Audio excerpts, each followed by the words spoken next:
आज हम एक बहुत जरूरी कानूनी बदलाव को समझेंगे कि सीआरपीसी और बीएनएसएस में एफआईआर दर्ज करने के नियम में क्या बदलाव किया गया है। तो आज हम जानेंगे कि क्या अब हर केस में तुरंत एफआईआर दर्ज नहीं होगी, प्रिलिमिनरी इंक्वायरी क्या होती है और कब की जाएगी, सुप्रीम कोर्ट ने एफआईआर को लेकर क्या बड़ा फैसला दिया है। इस वीडियो को अंत तक जरूर देखें ताकि आपको इन नए कानूनों की पूरी जानकारी मिल सके। पहले सीआरपीसी में एफआईआर दर्ज करने का नियम क्या था तो जानेंगे। तो सीआरपीसी की धारा 154 समझेंगे बच्चों। सीआरपीसी की धारा 154 कहती थी कि अगर किसी भी कॉग्निजेबल ऑफेंस, अगर किसी भी संज्ञेय अपराध की सूचना पुलिस को दी जाती है तो पुलिस को तुरंत एफआईआर दर्ज करनी होगी। प्रिलिमिनरी इंक्वायरी की कोई जरूरत नहीं थी। अगर शिकायत मौखिक थी तो पुलिस को इसे लिखकर शिकायतकर्ता को पढ़कर सुनाना पड़ता था और उसका हस्ताक्षर लेना होता था।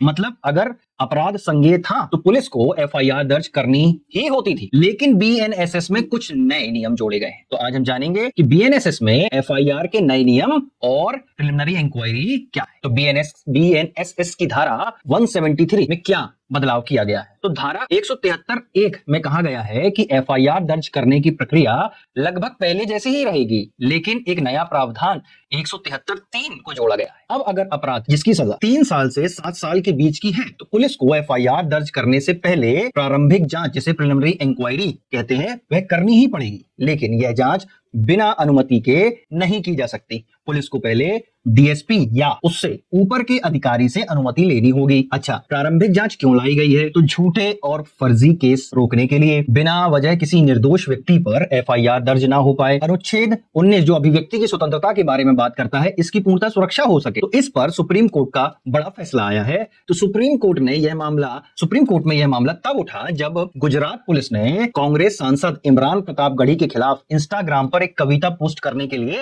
एफआईआर दर्ज की। सुप्रीम कोर्ट ने क्या कहा? तो सुप्रीम कोर्ट का कहना है कि सीआरपीसी में एफआईआर दर्ज करना अनिवार्य था, लेकिन बीएनएसएस में प्रारंभिक जांच, प्रिलिमिनरी इंक्वायरी जोड़ी गई है। अगर अपराध 3 साल से 7 साल की सजा का है तो पहले पुलिस को जांच करनी होगी कि केस सही है या नहीं। अगर अपराध 7 साल से ज्यादा की सजा का है तो बिना जांच एफआईआर दर्ज होगी। इसका नतीजा क्या हुआ? इमरान प्रतापगढ़ी के केस में सुप्रीम कोर्ट ने कहा कि एफआईआर गलत तरीके से दर्ज की गई थी, इसलिए उसे रद्द कर दिया गया। अब हम समझेंगे प्रिलिमिनरी इंक्वायरी कब करनी होगी और कब नहीं करनी होगी। अगर अपराध 7 साल से ज्यादा की सजा का है तो बिना जांच एफआईआर दर्ज होगी। अगर अपराध 3 साल से कम की सजा का है तो पुलिस अपने विवेक से फैसला लेगी। अगर अपराध 3 साल से 7 साल की सजा का है तो प्रारंभिक जांच जरूरी है। अगर प्रारंभिक जांच के बाद मामला सही लगा है तो एफआईआर तुरंत दर्ज होगी।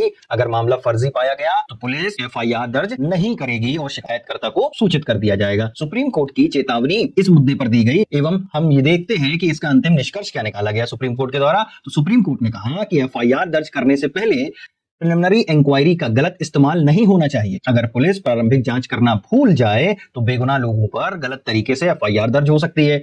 बोलने की आजादी जो article 19 of the Indian constitution में लिखा गया है, इसका सम्मान होना चाहिए। तो हम समरी निकाल सकते हैं, हम इस पूरे लेक्चर को कंक्लूड कर सकते हैं कि सीआरपीसी में तुरंत एफआईआर करनी होती थी, लेकिन बीएनएसएस में प्रारंभिक जांच का प्रावधान जोड़ा गया है। अगर अपराध 3 साल से 7 साल की सजा का है तो एफआईआर से पहले जांच होगी। 7 साल से अधिक सजा वाले मामलों में सीधा एफआईआर दर्ज होगा। यह बदलाव झूठे केस को रोकने और निर्दोष लोगों को बचाने के लिए किया गया है। दोस्तों, ये था एक इंपॉर्टेंट लीगल अपडेट। अगर आपको यह जानकारी यूजफुल लगी हो तो लाइक करें, शेयर करें, सब्सक्राइब करें। अगर आपका कोई सवाल हो तो कमेंट में पूछें, मैं जवाब देने की पूरी कोशिश करूंगा।